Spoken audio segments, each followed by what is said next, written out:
Sir నా పేరు Koteswararao sir. First అసలు మీరు ఎక్కడి నుంచి వచ్చారు సార్? మిమ్మల్ని చూస్తుంటే నాకు అంటే నా వయసులో ఎలా ఉండేవాళ్ళో అనిపిస్తుంది. గూస్ బంప్స్ వస్తున్నాయి. అంటే బిజినెస్ మైండ్ నాకు పిచ్చిగా ఉండదు సార్. నాకు కూడా నలుగురిని ఇలా పోగు చేయాలి, నేను ఇలా మీ ఆలు ఉండాలని నాకేదో ఇన్స్పిరేషన్ ఉంది. అంటే మీరు ఎక్కడి నుంచి స్టార్ట్ చేశారు అది నాకు కావాలి సార్. నేను కూడా మీలాగా నాకు కసింది, నేను కూడా ఎదగాలి ఇలా ఉంది అని. కానీ నాకు అంత ఆపర్చునిటీ అసలు మీకు ఎక్కడి నుంచి అలా జనరేట్ అయింది? డిఫాల్ట్ అది ఉండాలి, బ్లడ్ లో ఉండాలి. బ్లడ్ లో ఉంది సార్ నాకంటే. కాకపోతే నాకు ఫైనాన్షియల్ గా లేదు కదా కాబట్టి. నాకున్నదా ఈసీ ఎక్కడ మొదలైంది తెలుసా? చిన్న మొబైల్తో మొదలైంది. మీ ఆండ్రాయిడ్ కూడా లేవు.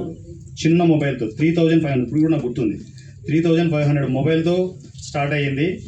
నేను ఆర్టిస్ట్ అయితే మా మిస్సెస్ కెమెరామెన్. అక్కడ నుంచి స్టార్ట్ చేసాం. నా సేవ్ ఇప్పుడు ఇదే జరుగుతుంది సార్. మిమ్మల్ని చూస్తుంటే నాకు ఫస్ట్ బిజినెస్ అనిపిస్తే నాకు మహేష్ బాబు వస్తాడు. మహేష్ బాబు బిజినెస్ మ్యాన్ తర్వాత మీరే నాకు అనిపిస్తుంది సార్. నిశ్చయం చెబుతున్నా సార్, అంత బిజినెస్ మైండ్ ఉంది సార్ మీకు. అంటే నలుగురు పెడుతున్నారు, మళ్ళీ ఆపర్చునిటీస్ కూడా ఇస్తున్నారు. ఇంకొక అంటే ఓపెన్ సీక్రెట్ చెప్పిన, నేను పక్కా స్వార్థపరుడు. నాకు